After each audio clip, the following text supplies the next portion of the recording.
오늘도 옆에 계신 분들에게 말씀으로 은혜 받으십시오 하고 축복하십시오. 네.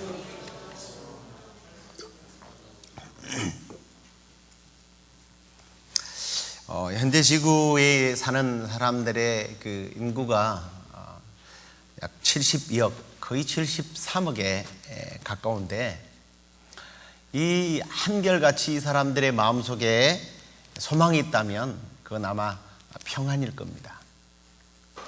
그렇지만 안타깝게도 사람들이 그렇게 찾고 있는 이 평안, 어쩌면 거짓된 평안에 속아서 그것이 평안이라고 생각하는 사람들도 있고요. 아무튼 참 평안을 찾기가 참 힘듭니다. 귀해요. 공부하는 사람들은 지식을 많이 얻으면 평안할 것이라고 생각합니다만, 그래서 열심히 공부를 하죠. 지식을 쌓죠. 그러나 그 지식이 오히려 자기를 더 힘들게 하는 경우도 있고요. 또 사업하는 사람들은 돈을 많이 벌면 평안할 것이라고 생각합니다. 그래서 정말 몸이 부서지도록 일을 열심히 하고, 때로는 수단과 방법을 가리지 않고 자기 사업의 확장을 위해서 애씁니다만, 그 결과 좋지 못한 일로 평안을 잃어버리는 경우들이 많습니다. 정치인은 또 어떻습니까? 권력을 정말 잡으면 평안하리라고 생각하는 것 같아요. 그래서 때로는 권력을 잡기 위해서 권모술수를 사양치 않고, 때로는 비겁하게, 때로는 사악하게, 때로는 악한 자들과 의기투합까지도 합니다. 속이기까지 합니다. 그래서 권력을 잡아봅니다. 근데 그 권력의 끝이 좋지 않아요. 평안하지 않더라는 거예요. 평안은 그렇게 쉽게 오는 것이 아닙니다. 평안을 원하는데 평안은 점점 멀어지고, 불안과 공포, 절망감이 사람들의 마음을 짓누르고 괴롭혀요. 그런데 우리 성도들은 그럴 때마다 하나님께 외치죠. Why me? 왜 하필이면 납니까, 하나님? 왜 나여야 합니까? 다 멀쩡한데 우리 부모님 왜 저렇게 아파야죠?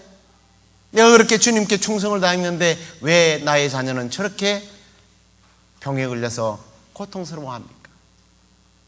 내가 하나님의 영광을 위하여 그렇게 헌금하고 봉사하고 했는데 왜 내가 하는 일마다 다 실패합니까? 왜 그래요? 그러면서 하나님 앞에 우리가 하소연할 때도 있습니다. 자, 그런데 사실은 우리가 이 고난에 대해서 묵상을 하다 보면, 이 고난이라고 하는 것은 결국은 육체적인 것보다는 이 정신적인 것이 더 중요하다는 사실을 깨닫게 됩니다. 마음가짐이 중요하다는 거예요. 실제로 우리가 몸은 진통제를 먹거나 진통제를 맞으면요, 이 통증을 못 느껴요. 그런데 그런 아픔보다는 내 마음이 아플 때에 몸이 아픈 것보다 정말 100배, 1000배 더 고통을 느끼게 됩니다. 죽음에 대한 공포, 하고 싶은 일을 하고 싶은데 못하는 데 대한 좌절감, 그래서 내 미래가 어떻게 될까? 그 미래에 대한 절망감, 불안감, 또 더 나아가서 가족들에 대한, 자녀들에 대한, 부모들에 대한 미안함, 이런 것들이 사실은 육체적으로 느끼는 고통보다는 훨씬 더 아픈 거예요.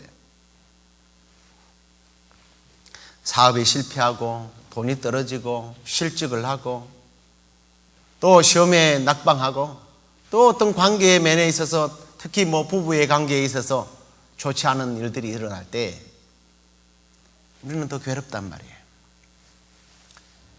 시편 42장에 보면, 42편에 보면 이 시인이 원수의 압제로 인해서 큰 고통을 받고 있다고 그가 고백을 합니다.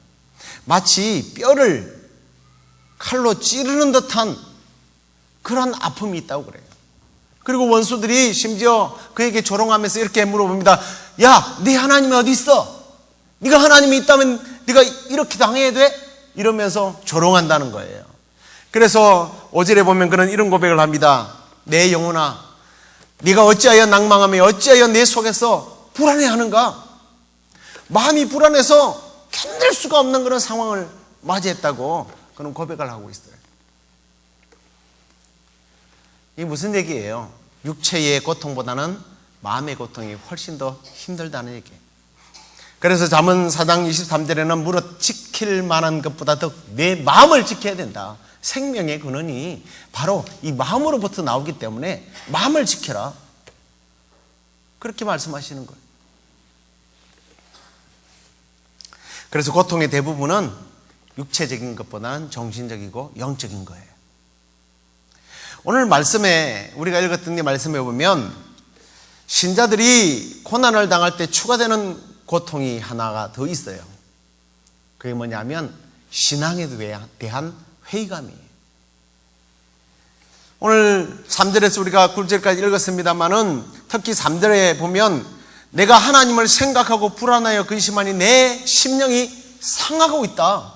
이렇게 고백을 하고 있습니다. 이 신앙에 대한 회의감이죠. 여기 이제 셀라라고 하는 말이 참 재미난 말이에요. 정확하게 해석을 할 수 없지만 의미는 어느 식구에 따라서 붙느냐에 따라서 틀려져요. 악보에 이 셀라가 붙으면 우리 시고 부르죠. 쉼표예요. 그런데 신앙의 고백에 이게 붙으면요 의미가 달라져요.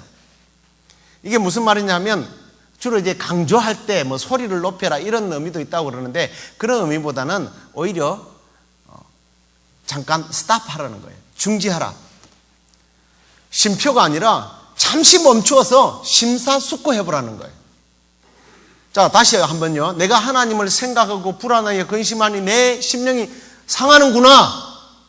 그래서 이건 상한다는 말이 아니에요.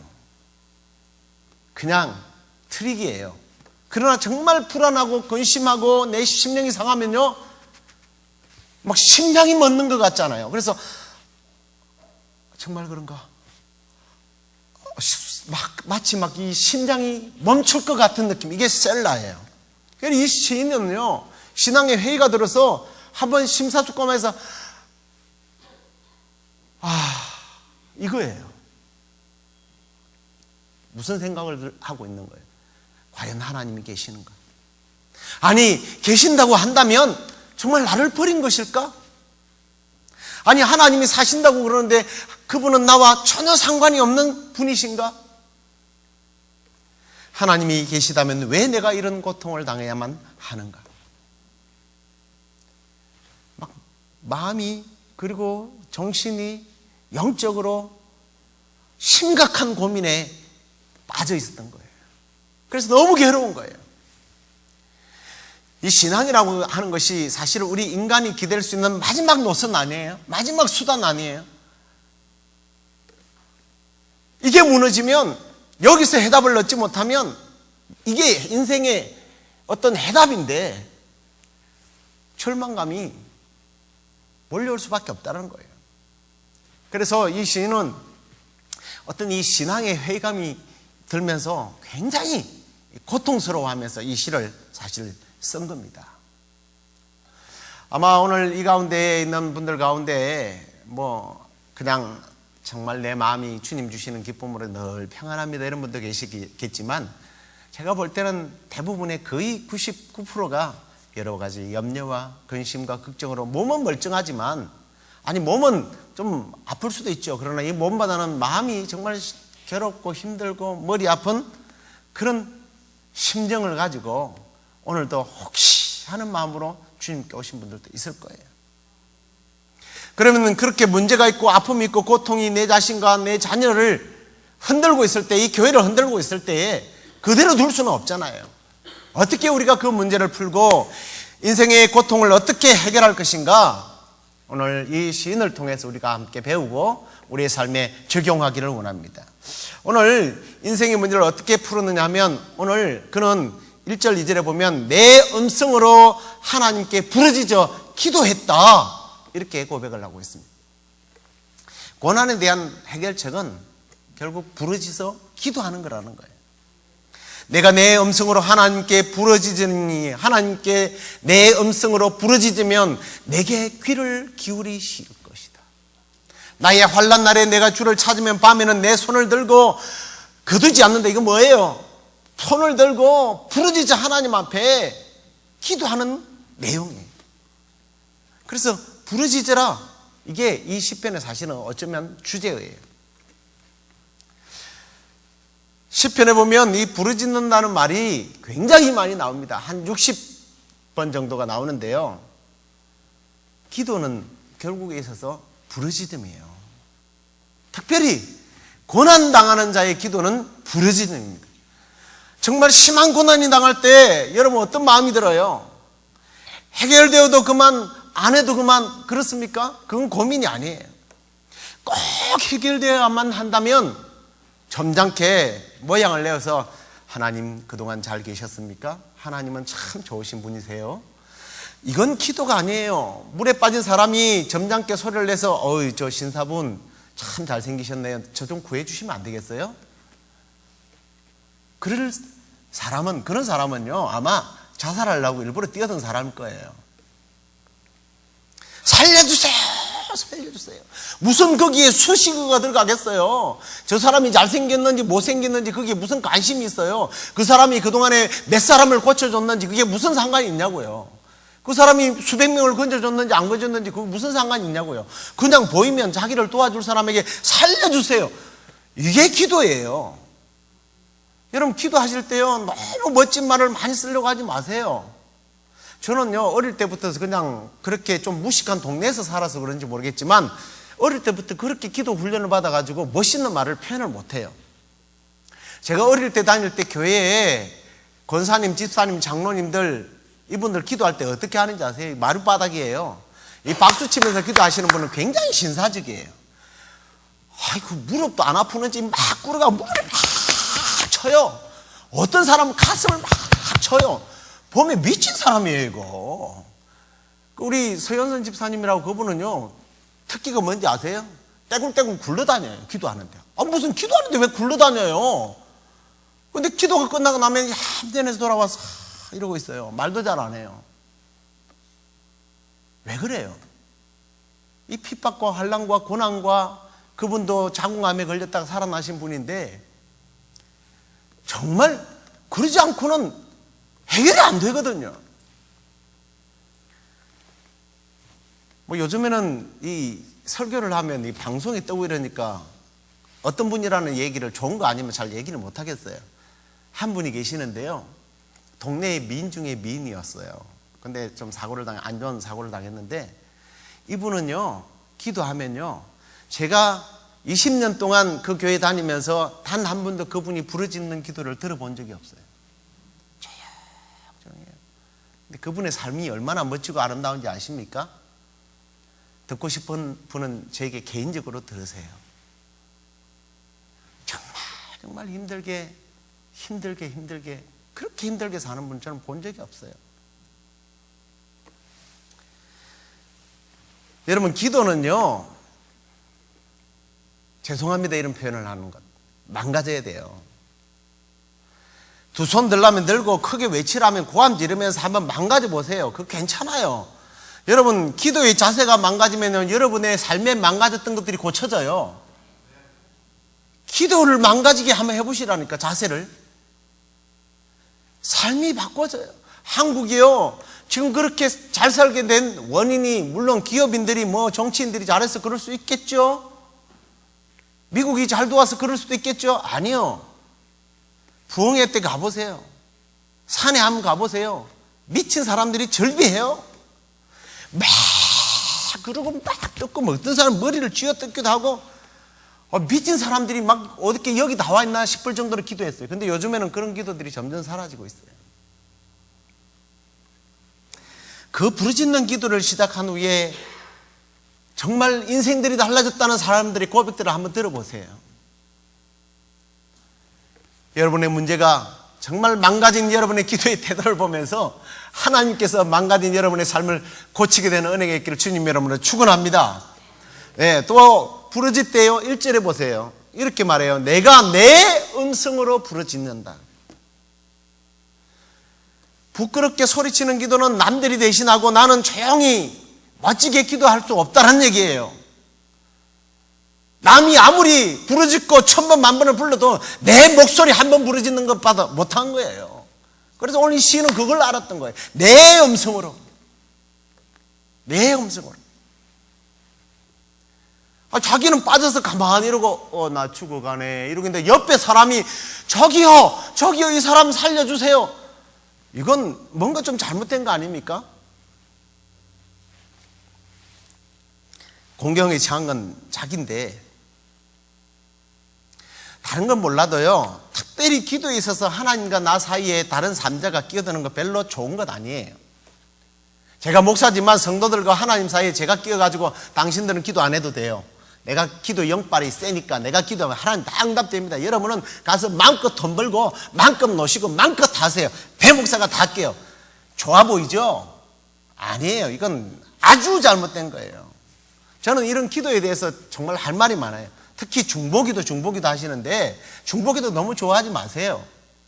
중보기도는요, 내가 다른 사람들이 할 때 내 영적으로 나에게 도움이 되는 거예요. 근데 남이 나에게 해주는 중보기도는 기대하지 마세요. 좋은 거 아니에요, 그거. 내가 부르짖어야 돼요. 그래서 성경에는 보면요, 내가 해야 된다고 말하는 거예요. 기도에 있어서는 그 누구도 하나님과 여러분의 사이에 변호사를 세우지 마세요. 중재자를 세우지 마세요. 딱 세워야 할 분은 한 분밖에 없어요. 성령님만. 성령님만 나를 위해서 말할 수 없는 탄식으로 기도한다고 그랬어요. 그래서 예레미야 33장 3절, 너는 내게 부르짖으라 그랬어요. 너희들은 목사들 하라고 이야기하지 않았어요. 너는 내게 부르짖으라. 너가 누구예요? 고난 당하고 환난 당하고 지금 죽게 되었고 정말 하나님 들어주시지 않으면 내 인생 망가집니다. 내 자녀 망가집니다. 그게 너예요, 너. 너는 내게 부르짖으면 내가 크고 알지 못하고 네가 기대하지도 않았던 그런 일들을 내가 보여주겠다. 이게 하나님의 약속이에요. 오늘 저와 여러분 우리 모두가 다 오늘 이 시인처럼 고난의 밤에 주님께 내가 기도함으로 주님의 응답을 경험하고 크고 비밀한 놀라운 은총들을 누리는 그런 축복이 있기를 주님의 이름으로 축원합니다.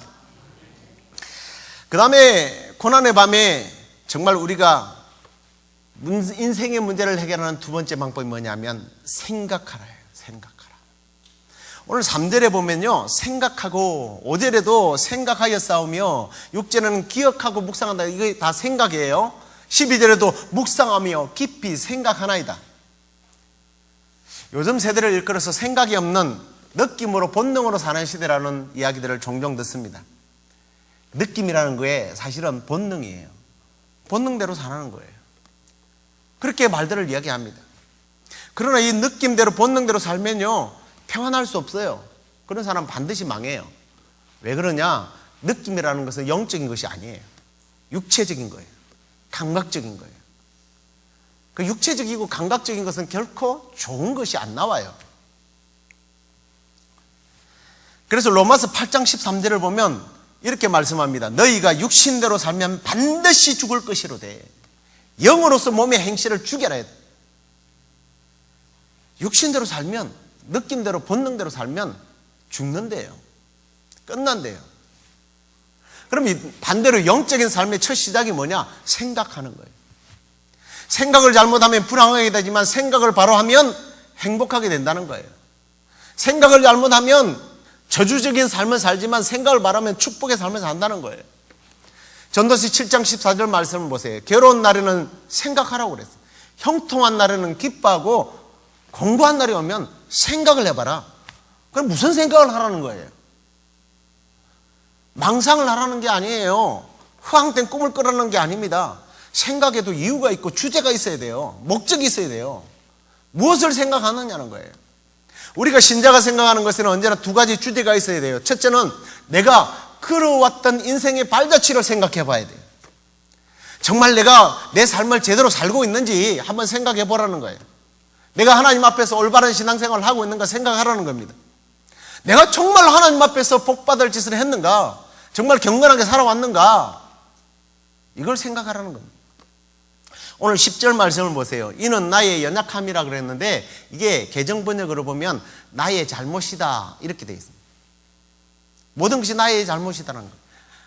이 공고한 삶의 원인을 생각해 보니까 내 잘못이 있구나, 이걸 깨달았다는 거예요. 그래서 요즘에는 회개를 뭐라고 부르냐면 회개를 생각하는 것이라고 이렇게 얘기해요. 그 해석이 참 좋은 해석이라고 저는 생각합니다. 회개는 생각하는 거예요. 뭘 생각하는 거예요?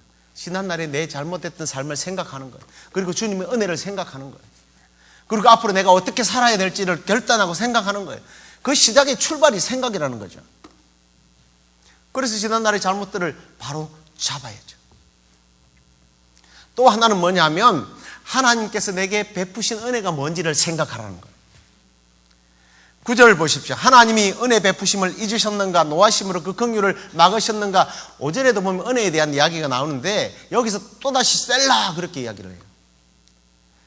지금 하나님이 나에게 은혜를 베푸시는 것을 잊어버렸나?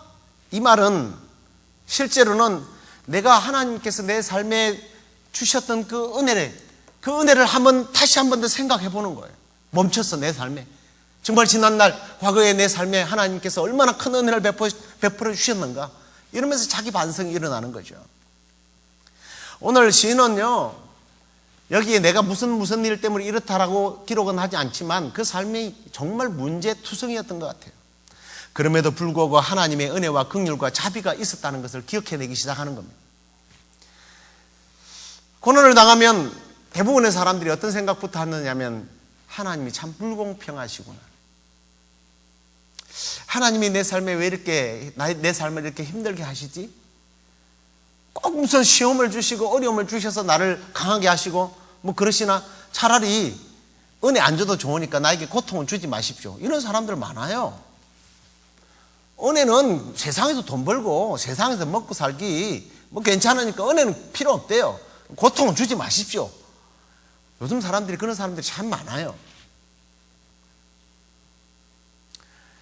아니면 한번 바꾸어 생각해 보십시오. 하나님께서 지금까지 내 소행대로 다 벌을 주셨다고 생각해 보십시오. 우리가 한 짓대로 하나님께서 너 이놈의 자식 그랬다고 생각해 보십시오. 하나님을 내가 그동안에 잊어버리고 산 때가 얼마나 많았습니까? 하나님을 제대로 경배하지 않았죠. 하나님의 말씀대로 살지 않았죠. 순종하지 않았죠. 사랑하는데 사랑했습니까? 아니 뭐 많이 하지 말고 10계명에 있는 거 10계명에 딱 갖다 놓고 하나씩 보세요. 그럼에도 불구하고 그렇게 하나님의 계명을 지키지 않냐고 엄난한 짓 했죠. 거짓말하고 위선했죠. 교만했죠. 불신앙적으로 살아왔죠. 남의 마음에 상처 주면서 살았죠. 이걸 하나님이 다 징계했다고 생각해 보세요. 이게 하나님 은혜 아닙니까? 그럼에도 불구하고 하나님이 참으시더라. 이게 하나님의 은혜예요. 오늘 이 시인은 그걸 생각한 거예요.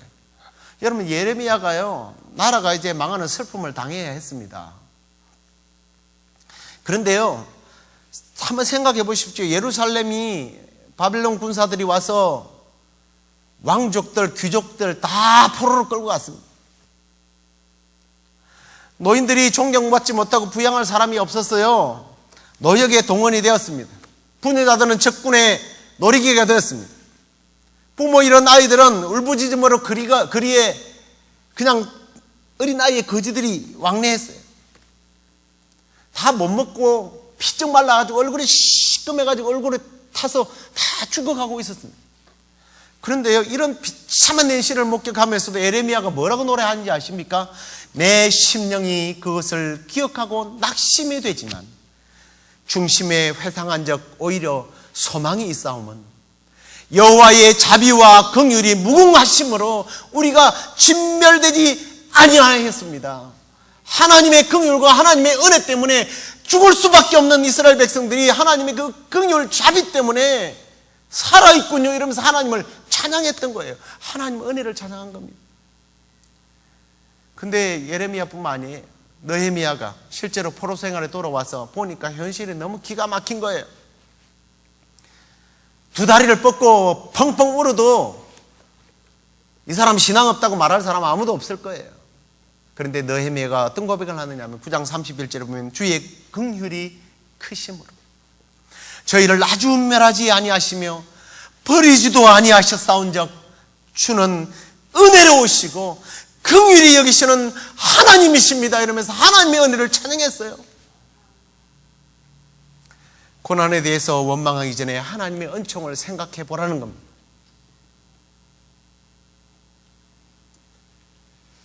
특히 하나님께서 여러분에게 주셨던 기쁨의 날들을 한번 조용히 셀라 해보세요. 셀라 해보시라고. 고난도 있었겠죠. 고난의 날이 많았습니까? 행복의 날이 많았습니까? 여러분 몰라서 그렇지요. 계산해보면요, 행복의 날이 많았어요. 정말 어린 시절 철없어서 그렇지 즐겁기만 했잖아요. 맨날 놀고 다녔습니다. 신나게 놀았죠. 10대 때는 뭐 아무 생각 없이 놀았고요. 꿈 많은 청년기가 있었지 않습니까? 뭐 세상이 뭐 어떻게 되든 내가 한번 으아 하고 나가면 다 어떻게 될 것 같은 그런 기계들이 있었잖아요. 그게 행복이에요.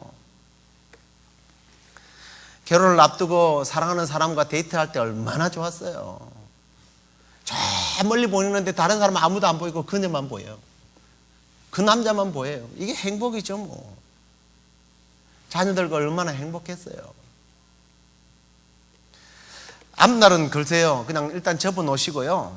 이 앞날은 내 것이 아니에요. 여러분, 앞날은 내 것이 아니에요. 하나님 것이고요. 하나님이 허락해야 내 앞에 어떤 미래가 개축되는 것이고요. 뒤를 한번 돌아보세요. 정말 하나님의 은혜밖에 없어요.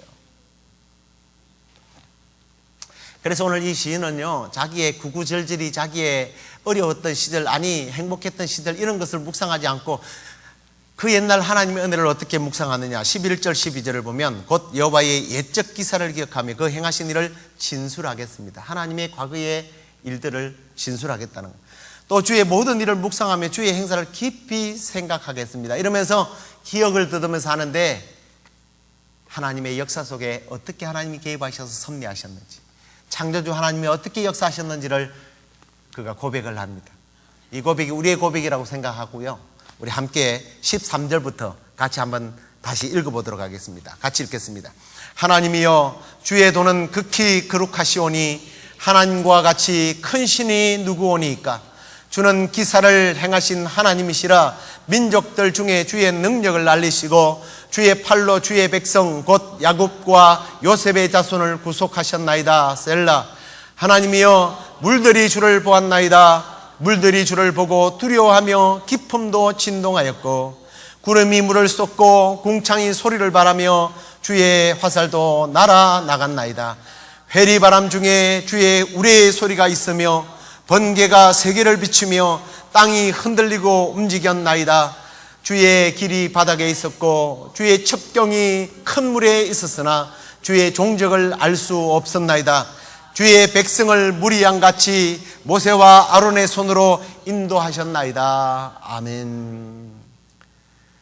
역사를 주관하시는 하나님의 섭리를 그는 뒤돌아보면서 그 은혜의 시간들을 묵상을 하고 있습니다. 그리고 무엇보다도 창조주 하나님, 천지 만물을 창조하시던 날 얼마나 놀랍고 위대한 일들이 일어나고 있습니다.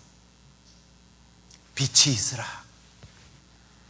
그 빛에 태양과 달과 별들을 만들고 하늘의 새들이, 물에는 물고기가, 땅에는 온갖 짐승과 생물들이 채워져서 움직이기 시작했습니다. 그게 다 누구를 위해서? 다 우리를 위해서, 나를 위해서. 내 인생이 창조된 나를 한번 생각해 보세요.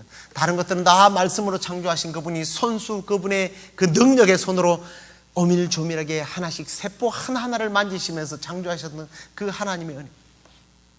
아니 그건 그냥 그 옛날 이야기니까 한번 접어두시고 여러분들이 어머니의 뱃속에 잉태되었던 그 날을 한번 생각해 보세요. 수십억 개의 정자가 그 한 마리가 어머니 뱃속에 들어가서 선택되어지기까지 그 오묘하고 신비한 역사. 여러분, 그건 사실은 큰 은혜가 아니에요. 세상 사람들도 그거 알아요. 더 큰 은혜가 뭐예요?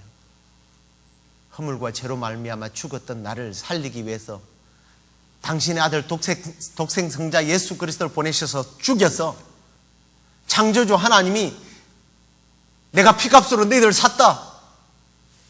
이제 너희들은 내 아들이다. 내 딸이다. 예수를 믿게 된 후부터 그 놀라운 은혜를 받은 그 기쁨의 날들을 생각해 볼 때에 어찌 하나님 앞에 감사하지 않을 수가 있느냐는 거예요. 특히 병들어서 정말 사경을 헤매는 분들에게 있어서 제일 많이 부러워하는 분이 누군지 아십니까? 히스기야예요. 히스기야. 15년을 더 산다. 아니 이제 3개월입니다. 그런데 15년을 더 산다. 일주일입니다. 그런데 15년을 더 산다고 해보세요. 인생을 더 멀어주신 하나님, 그 하나님께서 사실은 우리에게 그런 어려움을 주시지 아니하고 여러분의 남은 생애를 10년, 20년, 30년, 40년, 50년, 100년까지 지금 여러분에게 허락되어져 있는 생애를 살고 있어요. 지금까지 살아왔고요. 이거 얼마나 감사한 일이에요. 내 삶을 한번 정직하게 살펴보셔야 돼요. 이거는 이제 생각한다고 하지 않고 이걸 사색한다고 그래요. 한번 사색해 보세요.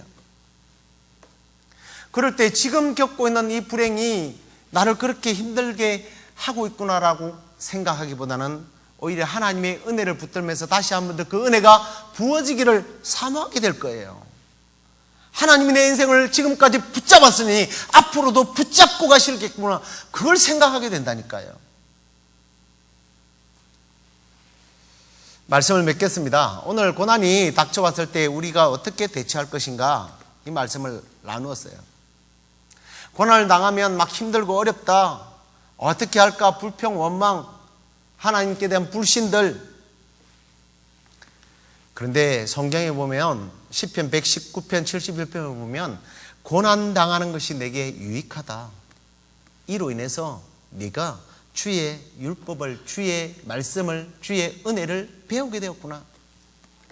고난당하기 전에 내가 잘못되이 망나니로 살았는데 이제 주의 말씀대로 살아가려고 몸부림치게 되었구나. 고난이 유익하다고 그렇게 말씀을 시편 기자는 고백하고 있어요. 고난이 다가왔을 때 내 삶을 축복으로 바꾸는 방법 두 가지를 오늘 기억하십시오. 첫째는 부르짖어 기도하라. 잠잠하게 기도하지 말고요, 큰 소리. 남에게 기도 부탁 더 이상 하지 말고 내 목소리로 기도하세요. 저는 목사로서 당연히 제 책임이 있기 때문에 여러분을 위해서 기도해야 돼요. 그건 제 몫이고 저의 몫을 생각하지 마세요. 여러분의 몫을 생각하십시오.